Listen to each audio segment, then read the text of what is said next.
నమస్తే. సోమాజిగూడ ప్రెస్ క్లబ్లో నేనున్నా. సో ఇక్కడ మేధావులు, తెలంగాణ ఉద్యమకారులు జాగో తెలంగాణ ఆధ్వర్యంలో ఒక భేటీ ఏర్పాటు చేసుకున్నారు. మనందరికీ తెలుసు 10 సంవత్సరాల కాలంలో తెలంగాణ రాష్ట్రం ఎంత విధ్వంసానికి పాల్పడిందో మనందరూ చూసినాం.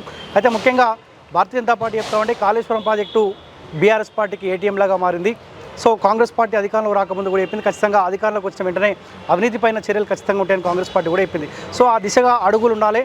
ఈ కాళేశ్వరంకు కారకుడు ఎవరైతే ఉందో కల్వకుంట్ల చంద్రశేఖరరావు, ఆయన పైన చర్యలు ఉండాలి, తీసుకొని పోయి లోపడేయాలి. దానికి తోడు అధికారులు ఎవరైతే ఉన్నారో వాళ్ళని కూడా తీసుకొని పోయి లోపడేయాలన్న అంశం పైన సో ఒక భేటీ జరుగుతూ ఉంది. సో నాతో పాటు తెలంగాణ ఉద్యమకారుడు, సీనియర్ జర్నలిస్ట్, తెలంగాణ రాష్ట్రం రాకముందుకు కొట్లాడిండు. సో తెలంగాణ రాష్ట్రం ఏర్పడిన తర్వాత కల్వకుంట్ల కుటుంబ పాలన విముక్తిలో కీలక పాత్ర పోషించిన తెలంగాణ విట్లన్న నా ముందున్నాడు. సో మాట్లాడదాం. సో తెలంగాణ రాష్ట్రం మార్పు వచ్చింది. సో మార్పు వచ్చిన తర్వాత పేద ప్రజల బతుకులలో ఏమైనా మార్పులు రాబోయే అవకాశం ఉంటుందా చూడాల్సిన అవసరం ఉంది. యా అన్న నమస్తే. నమస్తే. యా చాలా రోజుల తర్వాత మనం కలిసామన్న. మార్పు కోరుకున్నాం, మార్పు వచ్చింది. నెల రోజులు అయితే ఉంది కాంగ్రెస్ పార్టీ అధికారంలోకి వచ్చి కూడా. సో ఆ దిశగా ఏమైనా కాంగ్రెస్ పార్టీ అడుగులు వేస్తున్నట్టు మీకు ఏమైనా కనిపిస్తూ ఉందా? అంటే ఈరోజు రౌండ్ టేబుల్ ముఖ్య ఉద్దేశము కాళేశ్వరం ప్రాజెక్టు. కాళేశ్వరం ప్రాజెక్టు అనే డిజైన్లోనే లోపం ఉందని మేము గతం నుంచి చెప్తుంటూ వచ్చినాం. సాధారణంగా తెలంగాణలో వర్షపాతము 600 మిల్లీమీటర్ల నుంచి 900 మిల్లీమీటర్లు ఉంటుంది. సాలీనా కూడా వర్షం సాధారణ వర్షపాతం ఉంది కాబట్టి గత కొన్ని వందల సంవత్సరాల నుంచి కూడా తెలంగాణ ప్రాంతం అనేది గొలుసుకట్టు చెరువులకు ప్రసిద్ధి. కాకతీయుల కాలంలో కూడా ఒక చెరువు నిండిన తర్వాత ఇంకో చెరువు నిండుతుంది. ఈ తెలంగాణ ప్రాంతానికి మైనర్ అండ్ మీడియం ప్రాజెక్ట్స్ మాత్రమే సూట్ అవుతాయి. మేజర్ ప్రాజెక్టులు సూట్ కావని చెప్పి అంతర్జాతీయ నిపుణులు చెప్పారు. గత ప్రభుత్వాలు కూడా అందుకనే మైనర్ ఇరిగేషన్ మీద, మైక్రో ఇరిగేషన్ మీద, చెరువుల మీద ఉంటుంది. అసలు కాళేశ్వరం ప్రాజెక్టు డిజైనే తప్పు. తుమ్మిడి హట్టు దగ్గర 142 మీటర్లకి వాటర్ దొరుకుతున్నప్పటికీ 152 మీటర్లు అని చెప్పి తప్పుదోవ పట్టించి ఇది చేయడం అనేది తప్పు. అయితే 30,000 కోట్లతో అయ్యేదాన్ని 151,000 కోట్లకు తీసుకెళ్లారు. దాని వివరాలు తీసుకుంటే కాళేశ్వరం అంచనా వ్యయము 3వ టీఎంసీతో కలిపితే 151,168 కోట్లు. తుమ్మిడి హట్టు దగ్గర కడితే 30,000 కోట్లు. ఇప్పటి వరకు తీసుకున్న రుణమే 97,500 కోట్లు. వడ్డీ కట్టాల్సింది 71,775 కోట్లు. అసలు ఈ పూర్తి స్థాయిలో పవర్ బిల్లు పర్ ఇయర్ 11,395 కోట్లు వస్తుంది. నిర్వహణ వ్యయం ఈ ప్రాజెక్టుకి 27,800 కోట్లు. పెట్టుబడి ఎకరాకు 6,42,000 ఒక ఎకరాకు పెట్టుబడి. మళ్ళీ కరెంటు బిల్లుకి 42,000 నుంచి 50,000 అవుతుంది. మొత్తం దీనిలో కాళేశ్వరం ప్రాజెక్టులో 56 భాగాలు డివైడ్ చేస్తే పూర్తయినాయి 12 భాగాలు, మిగిలిన 40 భాగాలు. ఓకే, పనులు కావాల్సినవి పనులు మొదలు కానివి 4 భాగాలు ఉన్నాయి. ఇది నేను చెప్తున్న లెక్క కాదు, కేసీఆర్ ప్రభుత్వం ఇచ్చిన లెక్కనే. ప్రాజెక్టుకు కావాల్సింది 98,110 ఎకరాలు అయితే ఇప్పటి వరకు సేకరించిన భూమి 63,972 ఎకరాలు. ప్రభుత్వం కట్టాల్సిన మార్జిన్ మనీ 4,200 కోట్లు ఇంతవరకు కట్టలేదు. తీసుకున్న రుణము 98,000 కోట్లు. దానిలో దాదాపు 1,700 కోట్లు ఇతర అవసరాలకు మరలించారు. కాళేశ్వరం ప్రాజెక్టులో మొదటి మంచైనా చెడైనా దక్కాల్సింది కేసీఆర్ గారికి. ఈ తెలంగాణ నీటిపారుదల రంగానికి అపర భగీరథుడు ఆయన. నేనే సృష్టికర్త తెలంగాణ అన్నాడు. ఆయన మెదడు కరిగించి కొన్ని వందల రోజులు నిద్రపోకుండా ఆ ప్రగతి భవన్లో కూర్చొని, ఫామ్ హౌస్లో కూర్చొని ఈ ప్రాజెక్టుని కర్త కర్మ క్రియ కేసీఆర్ గారు. మంచి అయినా ఆయనకి దక్కింది. నేషనల్ జాగ్రఫీ ఛానల్లో కానీ, డిస్కవరీ ఛానల్లో కానీ అపర భగీరథుడు. ఇప్పుడు ఈ ప్రాజెక్టు కుంగిపోయినా, మునిగిపోయినా, పనికి రాకుండా పోయినా కూడా దానికి కూడా బాధ్యత కేసీఆర్ గారే. కేసీఆర్ గారి తర్వాత రెండవ మంచి అయినా చెడైనా హరీష్ రావు గారు. ఆయన నెలల తరబడి అక్కడ కుర్చీలు వేసుకొని కట్టించిండు. అప్పుడు ఉన్న ఇరిగేషన్ ఇంజనీర్ ఆయన. ఈ ప్రాజెక్టు కట్టిన మెగా కృష్ణారెడ్డి, మెగా కంపెనీ 3వ ముద్దాయి. అదేవిధంగా నవయుగ కన్స్ట్రక్షన్స్, ఎల్ఎన్టీ కంపెనీ. ఈ 5గురు, కేసీఆర్ గారు, హరీష్ రావు గారు, మెగా కృష్ణారెడ్డి, నవయుగ కన్స్ట్రక్షన్స్, ఎల్ఎన్టీ, ఈ 5గురు మంచి అయినా వాళ్ళకే వస్తుంది, చెడైనా వాళ్ళకే వస్తుంది. ఆ తర్వాత ఈ ప్రాజెక్టులో కేసీఆర్కి తానా అంటే తందాన చేపించింది. ఇంతకుముందు ఆంధ్రప్రదేశ్లో, ఉమ్మడి ఆంధ్రప్రదేశ్లో 2 చీఫ్ ఇంజనీర్లు ఈఎన్సీలు ఉండేవాళ్ళు. ఒక ఆయన అడ్మినిస్ట్రేటివ్ చీఫ్ ఇంజనీర్, ఒక ఆయన టెక్నికల్ చీఫ్ ఇంజనీర్. ఈ ప్రాజెక్టు కోసము మొత్తం దాదాపు తెలంగాణ వచ్చిన తర్వాత 6 ఈఎన్సీలను పెట్టుకున్నాడు. ఈఎన్సీ అంటే ఇంజనీరింగ్ ఇన్ చీఫ్ అని. దానిలో ప్రధానంగా 10 సంవత్సరాల క్రితం రిటైర్ అయిన కేసీఆర్ చుట్టము సి మురళీధరరావు అనేట ఆయన్ని ఈఎన్సీగా పెట్టుకొని 10 సంవత్సరాల నుంచి ఆయన ఎక్స్టెన్షన్లో ఉన్నాడు. అదేవిధంగా బి నాగేశ్వరరావు, ఈయన 2020లో రిటైర్డ్ అయ్యి స్పెషల్ పోస్ట్ ఇచ్చిండు. ఈయన కూడా ఇంకో ఈఎన్సీ. అదేవిధంగా చెల్లా వెంకటేశ్వరరావు ఇంకో ఈఎన్సీ. బుక్క హరిరామ్, ఈయనకి సివిల్ ఇంజనీరింగ్లో ఎటువంటి అనుభవం లేదు, మెగాకి నమ్మిన బంటు. అదేవిధంగా జలసౌదలో పనిచేసే ఎస్ శ్రీధర్, ఈయనకి కింగ్ ఆఫ్ కరెక్షన్ అనే పేరుంది. ఈయన 6-7 ప్యాకేజీలకు ఇన్ఛార్జ్ అని చెప్తున్నారు. అదేవిధంగా ఈ టీంలో ఇంకా జైలుకు పోవాల్సిన టీంలో విజయప్రకాష్ ఇరిగేషన్ డిపార్ట్మెంట్లో పనిచేసిన ఆయన, బి అనిత, ఎస్ వెంకటేశ్వర్లు, కేసీఆర్కి అతి దగ్గరగా పనిచేసిన S Nageswara Rao, ex engineers president, వీళ్ళందరూ కూడా అవినీతి లంచగొండి అధికారులే అని చెప్పి టీఆర్ఎస్ ప్రభుత్వంలో పనిచేసిన వాళ్ళే మనకి ఇచ్చిన రిపోర్టు. ఇది మనం సృష్టించింది. కేసీఆర్ లాగా పిట్టకథలు, సొల్లు కబుర్లు, కట్టుకథలు కాదు. అసలు ఈ ప్రాజెక్టు ఎక్కడ నీళ్లు కనబడ్డా కాళేశ్వరం ప్రాజెక్ట్ అని చెప్పారు. గత 4 ఏళ్లుగా కాళేశ్వరం ప్రాజెక్టు కలకలడానికి కాళేశ్వరం ప్రాజెక్ట్ నీళ్ళని చెప్తే 2019 ఎల్లంపల్లిలో ఎత్తిపోసిన నీళ్లు 60 టీఎంసీలు. వీటిని వర్షాల కారణంగా నీటిని వదిలేసారు. వర్షాకాలం, ఎండాకాలం ఏమో నీళ్లు కింద నుంచి పైకి తిప్పిపోయాలి, వర్షాకాలం వరద రాగానే పైనుంచి కిందకి తిప్పిపోయాలి. ఎత్తిపోతలు, తిప్పిపోతల పథకము 2019లో ఎత్తిపోసిన 60 టీఎంసీలు వృధా అయిపోయింది. 2020లో ఎత్తిపోసిన 32 టీఎంసీలు వర్షాల కాలంగా గేట్లు ఎత్తేసారు. 2021లో 32 టీఎంసీలు జూలైలో వరదల కారణంగా ఎత్తేసారు. 2022లో జూలై 14న జరిగిన కన్నేపల్లి దగ్గర జరిగిన ప్రమాదంలో 17 మోటార్లు నీటిలో మునిగిపోయినాయి, ప్యానల్ బోట్లు మునిగిపోయినాయి. సంవత్సరం పాటు ఈ ప్రాజెక్ట్ అసలు అతిగతి లేదు. అంటే గత 4 ఏళ్లలో ఒక్క చుక్క నీరు కూడా కాళేశ్వరం ఎత్తిపోయలే. గత 4 ఏళ్లుగా వర్షాలు పడడంతో మిగతా ప్రాజెక్టులన్నీ నీటితో ఫుల్ ఉండడము, గ్రౌండ్ లెవెల్ వాటర్ పెరగడంతో పంట దిగుబడి వచ్చింది. కాళేశ్వరం ప్రాజెక్టు పంపులు మునిగి 2022 జూలై 14న మునిగితే మొన్న 2023 వరకు జూలై వరకు 1 ఇయర్ ఈ ప్రాజెక్టు నీటిలో మునిగినాక కూడా అత్యధిక అవుట్పుట్ వచ్చింది. అంటే దీన్ని బట్టి అర్థం చేసుకోవచ్చు. అంటే ఈ ప్రాజెక్టు గొప్పతనం ఏం లేదు. ఇంకొకటి 700 మీటర్ల దూరంలో గోదావరిలో నిర్మించిన ఈ కాళేశ్వరం కాంక్రీట్ వాల్ అడుగు 105 అడుగులు ఎత్తు కన్నేపల్లి పంప్ హౌస్ దగ్గర వరద తాకిడి 28 లక్షల క్యూసెక్లు వస్తేనే ఆ గోడ పడిపోయి పగిలి లక్షల కొద్ది మోటార్లు వేల కోట్ల రూపాయలు దుర్వినియోగమైనవి. నిన్నగాక మొన్న వచ్చిన అత్యధిక సాంకేతిక విజ్ఞానంతో కట్టిన ఇది ఇట్లుంటే 160 ఏళ్ల క్రితం 1860 సంవత్సరంలో ఇచ్చంపల్లి ఆనకట్ట డంకు సున్నంతో గోదావరి మధ్యలో నిర్మించారు. అప్పుడు 32 లక్షల వరద నీళ్ళు వచ్చినా కూడా ఆ ప్రాజెక్టు తట్టుకొని నిలబడ్డది. ఒక రాయి కొట్టుకపోలే. మరి ప్రభుత్వానికి సిగ్గుండాల. అంటే కమిషన్ల కోసం నాణ్యత లేకుండా ఇష్టం వచ్చినట్టు కట్టిరు.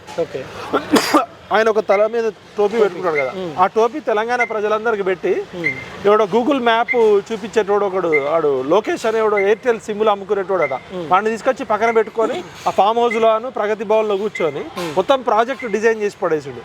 దీనికి టెక్నికల్ ఆడిటింగ్ ఏంటి, సైంటిఫిక్ ఆడిటింగ్ ఏంటి, సోషల్ ఆడిటింగ్ ఏంటి, ఫైనాన్షియల్ ఆడిటింగ్ ఏంటి, ఇవన్నీ కూడా పట్టించుకోకుండా 80,000 పుస్తకాల చదివిన అపర మేధావి పిచ్చి తుగ్ల కట్టిన ఈ ప్రాజెక్టు ప్రపంచంలో ఎక్కడా కూడా ఎత్తిపోతల పథకాలు సక్సెస్ కావని చెప్పి ప్రపంచ నిపుణులు చెప్తుంటే 1,00,000 కోట్ల రూపాయల ప్రజాధనము, ఆయనే ఇంజనీరు, ఆయనే డిజైనరు, ఆయనే కాంట్రాక్టరు, ఆయనే మొత్తం అన్ని సర్వం తానై ఇవాళ 1,00,000 కోట్ల ప్రజాధనాన్ని గంగపాలు చేసిండు.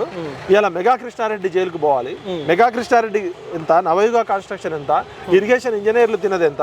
మరి ఇప్పుడు చెప్తున్నారు ఇంజనీర్లు అది పొలిటికల్ డెసిషన్, మాకు సంబంధం లేదని. మరి మీరు ఇంజనీరింగ్ చదువుకొని బాధ్యతాయుతమైన పదవుల్లో ఉన్నారు, ప్రజలు కట్టిన డబ్బులతో జీతాలు తీసుకుంటున్నారు కదా, ఆ రోజే మీరు ఎందుకు మేము ఈ ఫైల్ మీద సంతకం పెట్టమని చెప్పలే? ఇప్పుడు అడ్మినిస్ట్రేషన్ శాంక్షన్ ఎవరిచ్చారో బయటపడుతుంది, అదేవిధంగా టెక్నికల్ శాంక్షన్ ఎవరిచ్చారో బయటపడుతుంది. ఈ రికార్డులు అన్ని మాయం కాకముందే రేవంత్ రెడ్డి గారి ప్రభుత్వం ఇమీడియట్ గా రికార్డులన్నీ స్వాధీనం చేసుకోవాలి.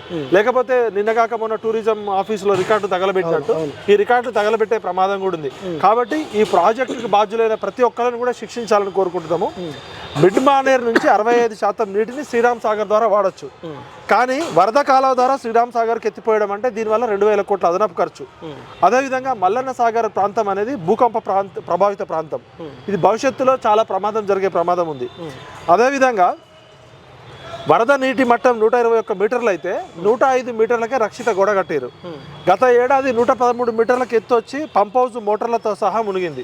మరి ఎంతమంది ఇంజనీర్లు సస్పెండ్ చేసారు, ఎవరిని బాధ్యత చేశారు? అందరూ రిటైర్డ్ ఇంజనీర్లు ఎందుకు పెట్టుకున్నారు? అంటే రిటైర్డ్ ఇంజనీర్లు అయితే ఈ ఎంక్వైరీలు అయిపోయే లోపు వాళ్ళు చచ్చిపోతారు, తర్వాత రెడ్డోడో రాజోడో అన్నట్టు తప్పించుకుందాం. సో నిజంగా రాష్ట్రం రాకముందుకు కొట్లాడినాము, రాష్ట్రం వచ్చిన తర్వాత కూడా మార్పు కోసం కొట్లాడినాము. మళ్ళీ ఇదే సోమాజీ కూడా ప్రెస్ క్లబ్ వేదికగా మళ్ళీ ఆ అవినీతి పైన చర్యలు తీసుకోండి అని చెప్పి మళ్ళీ పోరాటం చేయాల్సిన అవసరం ఉందంటే ఏం చెప్తారు? పౌర సమాజంలో సివిక్ సొసైటీ యొక్క బాధ్యత సివిక్ అడ్వకసీ. ప్రజల చేత ప్రజల కొరకు ప్రజలే పరిపాలించిన ప్రజాస్వామ్యంలో ప్రతిపక్ష పాత్ర పోషించాల్సిన బాధ్యత ఇవాళ సివిక్ సొసైటీ పోషిస్తుంది. ఇవాళ ఈ పార్టీ నాయకులు ఆ పార్టీలో చేరుతున్నారు, ఆ పార్టీ నాయకులు ఈ పార్టీలో చేరుతున్నారు. అదే కాంట్రాక్టర్లు ఎమ్మెల్యేలు ఎంపీలు మంత్రులు అవుతున్నారు. వీళ్ళు వాళ్ళకి సహకరించుకుంటున్నారు, వాళ్ళు వీళ్ళకి సహకరించుకుంటున్నారు. కాబట్టి ప్రజలారా మేల్కోండి, ఇది 1,51,000 కోట్ల ప్రాజెక్టు. ఓకే. కాబట్టి తప్పకుండా దీనిలో ఎవరు తప్పు చేసినా సరే, ఒకవేళ తప్పు చేయకపోతే ఇప్పుడు కేటీఆర్ గారు, కవిత, కేసీఆర్, హరీష్ అంటున్నారు కదా, మేము కావాల్సిన ఎంక్వైరీలు వేసుకోండి, మేము ఎలాంటి తప్పు చేయలేదని. కాబట్టి రేవంత్ రెడ్డి గారి ప్రభుత్వం ఇమీడియట్గా ఎంక్వైరీ చేయాలి. అదేవిధంగా సెంట్రల్ వాటర్ కమిషన్ కానీ, ఎన్విరాన్మెంట్ డిపార్ట్మెంట్ కానీ, సెంట్రల్ డిజైనింగ్ డిపార్ట్మెంట్ కానీ, ఎకాలజీ డిపార్ట్మెంట్ కానీ, ఒక ప్రాజెక్ట్ అంటే చాలా రకాల ఉంటాయి. 11 రకాల అనుమతులు కేంద్ర ప్రభుత్వం నుంచి తెచ్చుకున్నారు. కేంద్ర ప్రభుత్వం మంత్రులు వచ్చి దీన్ని పొగిడిపోయారు. మరొక వైపు బండి సంజయ్, అరవింద్ అన్న, లేకపోతే లక్ష్మణ్ గారు, కిషన్ రెడ్డి గారు ఇది వాటర్ ఏటీఎం ప్రాజెక్ట్ అని చెప్పారు. స్వయంగా ప్రధానమంత్రి గారు చెప్పారు, అమిత్ షా గారు చెప్పారు. మరి అటువంటిప్పుడు ఎందుకు కేంద్ర ప్రభుత్వ సంస్థలు వీళ్ళ మీద ఎంక్వైరీ చేయట్లేదు? ఈడీ వాళ్ళ చేతిలోనే ఉంది, సిబిఐ వాళ్ళ చేతిలోనే ఉంది, ఇన్కమ్ ట్యాక్స్ డిపార్ట్మెంట్ వాళ్ళ చేతిలోనే ఉంది, సెంట్రల్ విజిలెన్స్ వాళ్ళ చేతిలోనే ఉంది, సెంట్రల్ వాటర్ కమిషన్ వాళ్ళ చేతిలో ఉంది. అసలు ఈ డిజైనింగ్ ఇచ్చింది ఎవరు, దీనికి పర్మిషన్లు ఇచ్చింది ఎవరు? ఆ ఫైల్ నోట్స్ అన్ని ఇమీడియట్ గా తెప్పించుకోవాలి. లేకపోతే రేపొద్దున ఎన్ని ఎంక్వైరీ కమిషన్లు వచ్చినా సాక్ష్యాలు లేకపోతే తప్పించుకుంటారు. ఇప్పటికే రాజకీయ నాయకులకు పడే శిక్షలు 0.1%. కాబట్టి తప్పకుండా రేవంత్ రెడ్డి ప్రభుత్వానైనా, మోడీ ప్రభుత్వానైనా, కేంద్ర రాష్ట్ర ప్రభుత్వాలని ఇమీడియట్ గా మీరు అన్ని రకాల ఎంక్వైరీలు చేయండి. ఒక అంతర్జాతీయ నిపుణులతోటి, వాటర్ ఎక్స్పర్ట్స్, ఇరిగేషన్ ఎక్స్పర్ట్, ఒకవైపు national safety dam safety authority వాళ్ళు ఈ ప్రాజెక్ట్ దేనికి పనికిరాదు అని చెప్పి వాళ్ళు స్వయంగా రిపోర్ట్ ఇచ్చినప్పుడు ఇంకా ఎందుకు తాచారం చేస్తున్నారు? ఒకవేళ రేవంత్ రెడ్డి గారు రాయదలుచుకుంటే ఇమీడియట్ గా సిబిఐకి లేఖ రాయండి. సిబిఐ మీద నమ్మకం ఉంటే, ఒక మీ సిబిఐ మీద నమ్మకం లేకపోతే మీరే ఒక సిట్టింగ్ జడ్జి తోటి ఇమీడియట్ గా ఎంక్వైరీ చేయండి. కేవలం మేడిగడ్డ మీద ప్రజెంటేషన్ కాదు, మొత్తం ఈ రాష్ట్ర ప్రభుత్వం వచ్చినాక జరిగిన అన్ని రకాల ఇరిగేషన్ ప్రాజెక్టులు, మిషన్ భగీరథ కావచ్చు, మిషన్ కాళేశ్వరం ప్రాజెక్ట్ కావచ్చు, మిషన్ కాకతీయ కావచ్చు, ఎన్ని లక్షల కోట్ల ప్రజాధనం దుర్వినియోగం అయింది, దీనికి బాధ్యులు ఎవరు, డెసిషన్ తీసుకున్నది ఎవరు, ఆ రోజు ఇంజనీర్ల మీద ఒత్తిడి తీసుకొచ్చింది ఎవరు? మరి ఇంజనీర్లు అప్పుడే చెప్పాల్సి ఉండే కదా. కాబట్టి ఇది అదేవిధంగా నవయుగ మెగా కంపెనీ మోటార్ పంపుల కోసం 7,500 కోట్లకు ఒప్పందం కుదుర్చుకొని బిహెచ్ఎల్ నుంచి కొన్నది 1,600 కోట్లకే. అంటే దాదాపు 5,600 కోట్లు అదనంగా కాంట్రాక్టులు లబ్ధి పొందారు. వాళ్ళేమో 7,500 కోట్లకు ఒప్పందం కుదుర్చుకొని బిహెచ్ఎల్ మోటార్లు తీసుకుపోయి 7,500 కోట్లు తీసుకున్నారు. బిహెచ్ఎల్కి చెల్లించింది 1,600 కోట్లే. ఓకే. అదే మెగా ఇంజనీరింగ్ దుమ్ముగూడెం దగ్గర ప్రాజెక్టుకు వాడిన మోటార్స్ని కాళేశ్వరంకి తీసుకొచ్చి విదేశాల నుంచి తీసుకొచ్చినట్టు 2,000 కోట్ల రూపాయలు స్కామ్ చేసింది. దీని మీద కూడా ఎంక్వైరీ జరగాలి. మిషన్ కాకతీయ కూడా లెక్కపత్రం లేని ప్రాజెక్టు. చెరువులో పూడికెతీత అనేది ఒక ప్రహాసనం. అధికారులు మొత్తం జేబులు నింపితే 46,300 చెరువులు పూడిక తీసిరని 21,000 కోట్ల అవినీతి జరిగింది. దీని మీద కూడా ఎంక్వైరీ జరగాలి. శ్రీరామ్ సాగర్ కానీ, నాగార్జున సాగర్, శ్రీపాద ఎల్లంపల్లి గతంలో ఎట్లా జరిగినాయి? మరి కాళేశ్వరం ఒక్కటి 5 సంవత్సరాల్లో పెరిగిన అంచనా వ్యయం దాదాపు 67,406 కోట్లు. ఇంకా మిగిలిన పనులు 50,000 కోట్లు. అంటే దాదాపు 1,17,000 కోట్లు ఇక్కడ జరిగింది. అంచనా 5 సంవత్సరాల్లో ఇంత ఎందుకు పెరిగింది? దీని మీద సమగ్ర విచారణ చేయాలని కోరుతున్నాము. అదేవిధంగా కాంగ్రెస్ పార్టీ ఒక్కటి కష్టపడితే ఇది అధికారంలోకి రాలే. తెలంగాణ ఉద్యమకారులు, ఇలాంటి సోషల్ మీడియా ఛానళ్ళు, పౌర సమాజంలో ఉన్న రచయితలు, కవులు, కళాకారులు అందరూ కలిసి కష్టపడితే వచ్చింది. కాబట్టి అందరి బాధ్యత ఇది. అదేవిధంగా కాంగ్రెస్ పార్టీ కూడా ఈ గెలుపుకు కారణమైన వాళ్ళందరినీ కూడా సముచితంగా గౌరవించుకోవాల్సిన బాధ్యత కూడా వాళ్ళ మీద ఉంటుంది. సో ప్రజల చేతిలో ఓటు అనే ఆయుధం ఉంది కాబట్టి సో బీఆర్ఎస్ పార్టీ కాకుండా కాంగ్రెస్ పార్టీకి అవకాశం ఇచ్చారు. ప్రజలు కూడా ఎదురు చూస్తూ 10 సంవత్సరాల కాలంలో మా పేద ప్రజల రక్తాలు తాగింది కదా, ఒకసారి ఆ కుటుంబం కూడా ఇబ్బంది పడితే చూడాలన్న ఆలోచనలో పబ్లిక్ ఉన్నారు. కానీ ఆ దిశగా అడుగులు వేయాల్సిన బాధ్యత కాంగ్రెస్ పార్టీ మీద ఉంది కదా.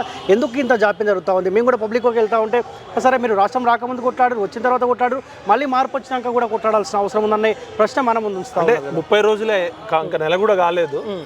వాళ్ళు కొంచెం సెటరైట్ అయినాక రేవంత్ రెడ్డి గారికి ఇమీడియట్గా మేము చెప్పేది ఏంటంటే, ఫస్ట్ 2014 నుంచి ఇప్పటి వరకు జరిగిన అన్ని రకాల ప్రాజెక్టుల మీద ప్రత్యేక కమిటీలు వేసి నిపుణులతోటి, ఎక్స్పర్ట్స్ తోటి, ఎవరో రాజకీయ నాయకులను కాకుండా వాటర్ ఎక్స్పర్ట్స్ తోటి, ఎన్విరాన్మెంట్ ఎక్స్పర్ట్స్ తోటి, technical auditing, financial auditing, social auditing, ఈ 3 జరపాలని కోరుకుంటున్నాము. మీరు మాటల్లో ప్రతిపక్షంలో ఉన్నప్పుడు ఆరోపించారు కదా, ఇప్పుడు మీరు ఇమీడియట్ గా చేయకపోతే మీ చిత్తశుద్ధిని కూడా చెంకించే పరిస్థితి వస్తుంది. కానీ ఎక్కడైనా తప్పించుకునే అవకాశం ఉందా? ఈ కల్వకుంట్ల కుటుంబం కావచ్చు, లేకపోతే ఎవరైతే అధికారుల ఇంజనీర్ల ప్రమేయం ఉందో వీళ్ళు ఎక్కడైనా తప్పించుకునే అవకాశం ఉందో? అవసరమైతే సెంట్రల్లో అధికారం ఉన్న భారతీయ జనతా పార్టీ సపోర్ట్, అవసరమైతే అసెంబ్లీలో ప్రత్యేక సెషన్స్ పెట్టి చట్టాలు మార్చైనా కూడా ఈ దొంగల ఆస్తులను రికవరీ చేయాలి. కేసీఆర్ ఆస్తి 2004లో ఎంత, 2014లో ఎంత, వీళ్ళ ఆస్తులు 2000%, 4000% ఎట్లా పెరిగినాయి, వీళ్ళు చేసిన వ్యాపారాలు ఏంది, మెగా కృష్ణారెడ్డి కానీ, నవయుగ కానీ, ఎల్ఎన్టీ కానీ, ఈ ప్రాజెక్ట్లో పనిచేసిన ఇంజనీర్ల ఆస్తులు. ఇప్పుడు ఆడవాడు వ్యాప్ కోర్సులో వాడు రజత్ కుమార్ ఎవరో వాడిని 35 కోట్లు పట్టుకున్నాడు ఢిల్లీలో. అదేవిధంగా రజత్ కుమార్ ప్రిన్సిపల్ సెక్రటరీగా ఉన్నాడు. వీళ్ళందరూ ఈ ప్రాజెక్టులు, ఇరిగేషన్ ప్రాజెక్టులతో లింక్ ఉన్న ప్రతి ఒక్క అధికారి యొక్క ఆస్తులు, వాళ్ళ బినామీ పేర్లు, వాళ్ళ ఆస్తులను అటాచ్ చేయాలి, ప్రత్యేక చట్టాలు రూపొందించాలి. కానీ ఎందుకు ఆ కుటుంబంలో అధికారం పైన కానీ అహంకారం పోతలేదు? వాళ్ళు మాట్లాడే తీరు, కేటీఆర్ మాట్లాడే తీరు చూస్తూ ఉంటే అదే అహంకారంతో, అధికారంలో ఉన్నప్పుడు ఏ అహంకారం అయితే కనిపించిందో అధికారం కోల్పోయిన తర్వాత కూడా అదే అహంకారం కనిపిస్తుంది. ఎందుకు ఇంకా దిగుతలేదు అది? అంటే ప్రజల కష్టార్జితం దోచుకున్న లక్షల కోట్ల రూపాయలు ఉన్నాయి కాబట్టి ఆ డబ్బు చూసుకొని అహంకారము, మా దగ్గర లక్షల కోట్ల డబ్బులు ఉన్నాయి, ఎవడేం చేస్తాడనే ఒక మితిమీరిన అహంకారం కళ్ళు నెత్తికెక్కినాయి కాబట్టి అహంకారం ఎక్కడ ఉంటుందో అక్కడ అంధకారం ఉంటుంది. ఈ అరాచక పాలనకి చరమగీతగా ప్రజలు మరొక ఉద్యమానికి సిద్ధం కావాల్సిందే. కాంగ్రెస్ ప్రభుత్వాన్ని మీ ద్వారా రిక్వెస్ట్ చేస్తున్నాము, వీలైనంత తొందరగా వీళ్ళు చేసిన అక్రమాలన్నిటి మీద అన్ని రకాల విచారణలు జరపాలి, చర్యలు తీసుకోవాలి, వాళ్ళ ఆస్తులను రికవరీ చేయాలి. సో ఇంకో మాట అంటా ఉన్నా, 32 మెడికల్ కాలేజ్ తీసుకురాగలిగినాంలే కానీ 32 మేము యూట్యూబ్ ఛానల్ క్రియేట్ చేస్తే అధికారం మాదే వచ్చే అవకాశం ఉంటుంది. సో మేము ఒక అవగాహనకు వచ్చాము, ఈ 32 యూట్యూబ్ ఛానల్స్ మా పైన ఒక ప్రాపగండా మోపినారనే ప్రశ్నని ప్రజల ముందు ఆయన ఉంచుతా ఉన్నాడు. ఒక బాధ్యత గల మంత్రి పదవిలో ఉండి ఒక ప్రజాప్రతినిధిగా ఉన్న కేటీఆర్ గారు నాకు కూడా మిత్రుడే, అంత చదువుకున్నోడు, ఈ విధంగా యూట్యూబ్ ఛానళ్ళు పెడితే ప్రజల అధికారంలోకి వస్తాయా? అంటే ఇక మీ పాలన పట్ల ఏం లేదు మీకు నమ్మకం. మీరు వందల కొద్ది ఛానళ్ళను కొన్నారు. మెయిన్ స్ట్రీమ్ సాటిలైట్ మీకు నమస్తే తెలంగాణ పేపర్ ఉంది, ఇంగ్లీష్ పేపర్ ఉంది తెలంగాణ టుడే, టీ న్యూస్ అనే ఛానల్ పెట్టుకున్నారు ప్రజల డబ్బులతోటి, 10 టీవీ మీదే, TV5 మీకే డబ్బా కొట్టింది.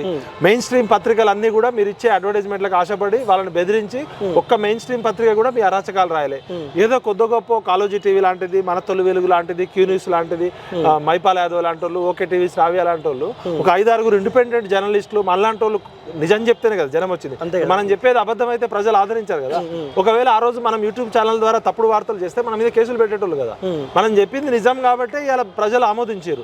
మరి వాళ్ళకి చాలా ఒక 60-70 యూట్యూబ్ ఛానల్ ఉన్నారు, మెయిన్ స్ట్రీమ్ ఛానల్ 6,000 కోట్ల రూపాయల ప్రజా డబ్బుతోటి ప్రకటనలు ఇచ్చుకున్నారు. ఇవి కాకుండా సెలబ్రిటీలతో అడ్వర్టైజ్మెంట్లు ఇప్పించుకున్నారు. యూట్యూబ్ ఛానల్ అనేది ప్రైవేట్ సంస్థలు, గవర్నమెంట్ మెడికల్ కాలేజ్ పెడుతుంది. ఇప్పుడు మీ పార్టీకి కూడా చాలా ఛానల్స్ ఉన్నాయి కదా, మీరు చేసినంత ప్రాపగండా, మీరు చేసినంత ప్రచారం ఎవరు చేయలే. అంటే మీరు నిజం నిప్పు లాంటిది కాబట్టి నిజం తెలుసుకోండి. ఇప్పటికైనా అహంకారంతో మాట్లాడితే ఇంకా కర్రు కాల్చి వాత పెడతారు. ఇలాంటి అహంకార పార్టీకి పార్లమెంట్ ఎలక్షన్లో కర్రు కాల్చి వాత పెట్టాలని కోరుతున్నాం. సో మళ్ళీ పోరాటాలు చేయాల్సిన అవసరం ఉందంటారా? ఒక మాటలో చెప్పాలంటే చూద్దాం, ఇప్పుడే కదా నెల రోజులు అయింది కదా, ప్రభుత్వం సమయం ఇవ్వాలి. రేవంత్ రెడ్డి గారు మాటలు గత 30 రోజుల నుంచి చూస్తే మాత్రం ఆయన మంచి పేరు తెచ్చుకోవాలనే విధంగా కష్టపడి పనిచేస్తున్నట్టు కనబడుతుంది కాబట్టి ఆచరణలో చిత్తశుద్ధి కనబడాలి. ఆ పదవుల్లో కూడా ఒకే సామాజిక వర్గానికి చెందిన వాళ్ళని ఇస్తున్నారనే ఆరోపణలు వచ్చినాయి. ఇప్పటికి దాదాపు 11 పేర్లు వస్తున్నాయి. మన OSD పేరు కానీ, అదే విధంగా రకరకాలు అన్ని ఒకే సామాజిక వర్గాలు. ఆల్రెడీ సోషల్ మీడియాలో స్టార్ట్ అయింది, వెలమ పాలన పోయింది, రెడ్డి పాలన వచ్చిందనే. అందుకనే నేను మీ ద్వారా రేవంత్ రెడ్డి గారిని రిక్వెస్ట్ చేస్తున్నా, మీరు పోరాటం చేసి కేసీఆర్ మీద అలుపేరుగాని పోరాటం చేసి ఒక అద్భుతమైన చిన్న వయసులోనే ముఖ్యమంత్రి అయ్యారు. మీరు దయచేసి ఇలాంటి ఆరోపణలు రాకుండా చిత్తశుద్ధితో సామాజిక న్యాయం పాటించాలి. అన్ని వర్గాల్లో టాలెంట్ ఉన్న వాళ్ళు ఉంటారు. ఒకే సామాజిక వర్గానికి అన్ని పోస్టులు ఇస్తే ఇప్పటికే కాంగ్రెస్ పార్టీ మీద ఒక అపవాదం ఉంది. దాన్ని మీరు చెరిపి మీ ప్రజాపాలన ఉండాలి. ప్రజలందరికీ సామాజిక న్యాయం, ప్రజాస్వామ్య తెలంగాణ రావాలి. లేకపోతే మళ్ళీ ఒక కుల పార్టీగా ముద్రపడద్దు అనేది నా రిక్వెస్ట్. ఏమైనా డెడ్ లైన్ పెట్టిరన్నా ఈ వేదిక ద్వారా అవినీతి పైన? ప్రస్తుతం అయితే చర్చ జరుగుతుంది. ఇంకా దీని ద్వారా ఒక ప్రభుత్వానికి ఒక మెమోరాండం ఇచ్చి వీలైనంత త్వరగా జ్యుడిషియల్ ఎంక్వైరీ చేయాలి. 2 నెలల్లోనే ఆ జ్యుడిషియల్ ఎంక్వైరీ పీరియడ్ చేసి వాళ్ళని కఠినంగా శిక్షించాలి. ఆస్తులు కూడా అటాచ్ చేయాలని కోరుతున్నాం. సో ఒక కేసీఆర్ చేసిన తప్పిదం వల్ల ఓవరాల్గా వీళ్ళంతా ఇరుకోబోతా ఉన్నారు. అంటే ఇప్పుడు యథా రాజా తదా ప్రజా లాగా వాడు రాజు అనేటోడు పిచ్చి తుగ్లక్ అయితే పక్కనున్న మంత్రి, మహామంత్రి సలహాలు ఇచ్చేటోళ్ళు తెలివిగల ఉండాలి. ఆయన ఏది చెప్తే అది చేసి, మరి ఇంజనీరింగ్ చదివి IASలు, IPSలు, ఇంజనీరింగ్ ఎక్స్పర్ట్స్ వీళ్ళంతా ప్రజల డబ్బులతో జీతాలు తీసుకుంటున్నప్పుడు కేసీఆర్ తప్పుడు డిజైన్ ఇచ్చినప్పుడు మీరు ఎందుకు యాక్సెప్ట్ చేశారు? ఆ రోజు శ్రీలక్ష్మి అనే ఆఫీసర్ ఒక గతంలో జైలుకి వెళ్ళే సందర్భం చూసినాం. తప్పు చేసినప్పుడు తలా పాపం తిలా పిడికెడు కాబట్టి తప్పు చేసిన వాళ్ళందరూ జైలుకు పోవాల్సిందే, వీళ్ళ ఆస్తులన్నీ కూడా అటాచ్ చేయాల్సిందే. Okay, anyway thank you so much అన్న. Right. సో అయితే తెలంగాణ ఉద్యమకారుడు సీనియర్ జర్నలిస్ట్ తెలంగాణ విటరంతో స్పెషల్ ఇంటర్వ్యూ. సో ఏదేమైనప్పటికీ ప్రజలు మార్పు కోరుకోరు. మార్పు అనేది కాంగ్రెస్ పార్టీ చేతిలో అధికారం ఉంది కాబట్టి ఆ దిశగా మీ అడుగులు ఉండాలి. ఏ కల్వకుంట్ల కుటుంబం అయితే ఈ 10 సంవత్సరాల కాలం పాటు పేద ప్రజల రక్తాన్ని పదే మీరు గతంలో చెప్పారు కాబట్టి సో ఆ దిశగా వీళ్ళపైన చర్యలు తీసుకుంటే ప్రజలు మిమ్మల్ని నమ్మే అవకాశం ఉంటుంది. ఆ దిశగా మీ అడుగులు ఉండాలని కూడా కాలోజీ టీవీ వేదికగా రిక్వెస్ట్ చేస్తూ ఉన్నాను. చూస్తుండే Kaloji TV. Thank you so much.